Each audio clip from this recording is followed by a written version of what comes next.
actor? And he said, well, I used to be, but I'm a producer now. I said, what were you in? And he said, I was Jimmy Olsen on the original Superman series. I love him, Mark McClure. Jack no, Larson. the original series. Yeah, the original one. I go, right. oh my God, Jack Larson, you know. Uh-huh. I said, I'm so sorry, sir, you know, I'm just in a bad mood. He said, look, it's okay, you know, something really fascinating about you. He said, you and John Travolta, you know, please say hi to him for us when you see him. And I said, oh, I will, and he will. He goes, you know, and he starts to walk away, and he turns around and he goes, you guys should become great friends. I mean, you know, okay. That would be nice, but what am I supposed to do? Walk up and say, hey, Jack Larson, so we should be friends, so what's your number? I'll come over for lunch today, you know. And anyways, I went to visit the set a couple days later, just to visit, and John and Olivia were going on their way to lunch, and I walked up to John, and I said, look, man, I just want to tell you that, you know, I'm working with you later, my name's Kurek, but Jack Larson and Jim Bridges say hello. You know, he said, oh my God, I love those two guys, and how do you know them? And I told my story a little bit, and he goes, oh, thank you. And I said, I just want to thank you for saving my life. And he said, what do you mean? And I said, you know, I was a Chicago street kid that could have went two ways. And I said, I saw Grease 18 times and Saturday Fever 16 times, and I said, you inspired me that if you could do it, I could do it. And I just want to thank you for helping me make that fork in the road choice. And tears well up in his eyes, and he said, man, that is the nicest thing anybody's ever just walked up and given to me. And gave me a hug, and walked away anyways. A couple of months later, when I work on the set, we instantly become friends. Well, we're hanging out, I'm showing up at his house, and he shows up at the hospital when I have knee surgery, and bringing groceries to me when I couldn't get out because you know, I was held up because of the knee surgery. And then anyways, he called me up and he says, hey, I'm doing another movie. You'd be perfect for this movie. And by the way, you know the director and the producer, Jim Bridges and Jack Larson. I go, John, that was a year and a half ago, man. You know, they won't remember. And he goes, call them up. You know, if they don't get you an audition, I'll get you one. So I call up and I get the secretary, and she said, yes. I go, Mr. Bridges, please. It's Kurek Ashley. She goes, just a minute. I mean, don't call us. Don't call us. We won't call you. But he jumps right on the phone. Hey, Kurek, how you doing? Not doing construction anymore, and blah, blah, blah. So come on down and audition for us today. So I drive down to the studio lot, and as I open up the door, there's Jack Larson, and he's on the phone. And he looks at me, and he goes, excuse me just a minute, puts the phone down, he said, I told you you should have became great friends with John Travolta. And that was the movie Perfect. Right, yeah, yeah. Curtis and I spent 4 months in that movie. Awesome. Well, I tell you, it's not, you know, it's who you ask. I remember once, it's funny how you ask and you never know what you're going to get. Like, you know, send an email to Kurek Ashley, having heard bits of your story in bits and pieces from various people over the years. I think, man, this guy ain't going to, you know, respond. Hey, he's got people who answer his emails. He ain't gonna, and you get on the phone the next day. Oh, actually, email returned that day. Get on the phone the next day, and 2 days later we're having a yarn. You never know who you're going to ask. Well, I'm a real guy. Yeah.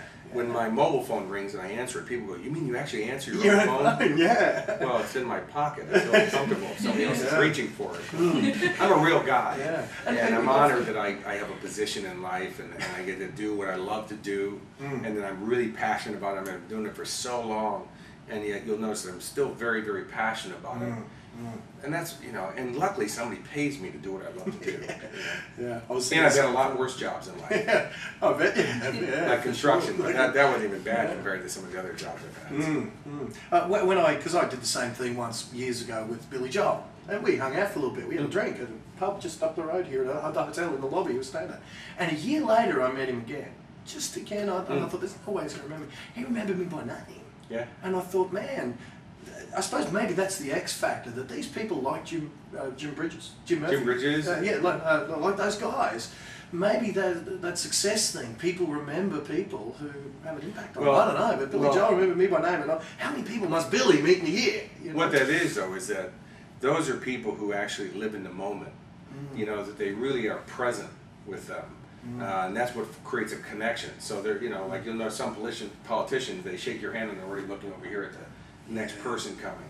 But they really have that moment with you, and they're really present with you, and that's why they have that. You have that experience, and you walk away, and even if you meet them again and they didn't remember you, it still doesn't bother you, because you go, man, I still feel like they would know me. Yep. I mean, James Garner was like that, and when I met him, and Jeff Goldblum's like that, and James Woods. I mean, I met James Woods when he was just doing his first movie.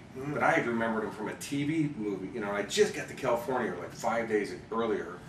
And I said, hey, you were the guy in Holocaust, you know? And Meryl Streep was your husband, or your wife, you know? And she was like doing TV in those days, so she wasn't the Meryl Streep yet. And, oh, can I get an autograph? Well, he hung out for like 20 minutes. I was a security guard, signing people in as they came into this factory, you know, for film processing. And 6 years later, you know, I'm the lowest man on the totem pole, working behind the cameras, the craft service guy who puts out the coffee and the donuts and sweeps up cigarette butts and empties the garbage. And James Woods, you know, he's the star. He just walks by and he stops and he looks at me and goes, "You got that? I met you 6 years ago. You were that security guard at CFI. You got that weird name, Kurek." Wow. I was like, no way. And he said, man, that was fun, man. You know, I hung out with you for like 20 minutes. You had me in stitches. And I was like, wow, you know. And then, you know, I've worked with Jimmy on a few films, and still to this day I can call him up, and you know, and he's that kind of a guy. But they give you that moment of experience, of being in the present, and it really creates the experience.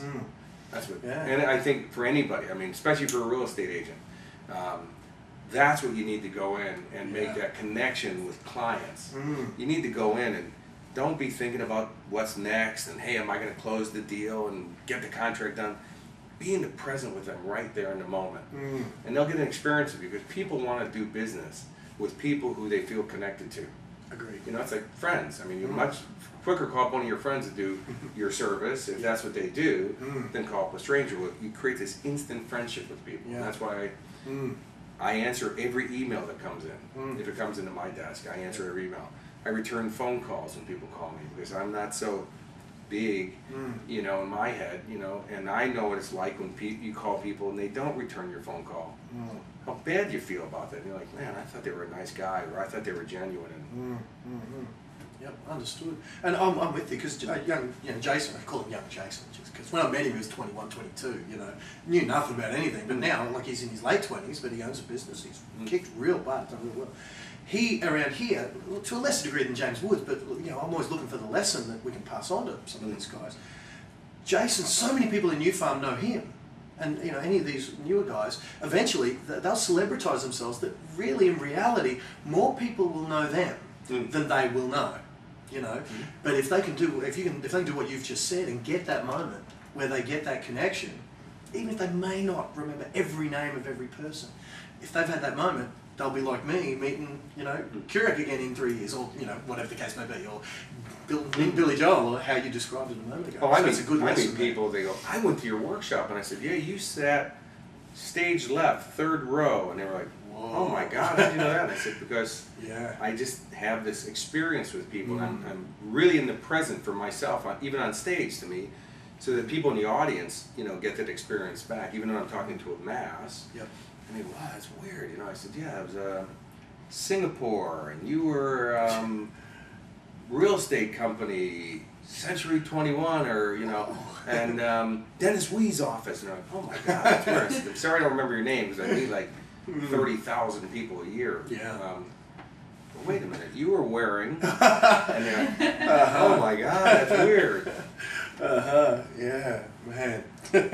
So, when I went and saw a speaker recently, look, and every speaker's got their story, everyone's got their way of framing things, and you know, you mentioned Napoleon Hill before, and that had me thinking about when I first read that book, and they had to whip me to read it, you know, Magic of Thinking Big, the Schwartz book, I think it was David Schwartz or something, that was the first one they handed me, and when they handed me that book, I rolled my eyes, and I thought, man, if I'm motivated enough to read a motivational book, well, I'll save my $20, I'm motivated. You know? But I persevered with that one, I forced myself to read it, then they handed me Think and Grow Rich. And look, that book, in my mind, wasn't written to entertain, like some books aren't. No, right.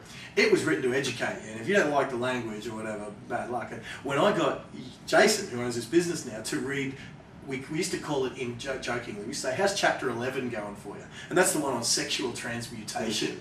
Remember that one where you take that energy and you put it into other parts of your life, and that's when you can do great things.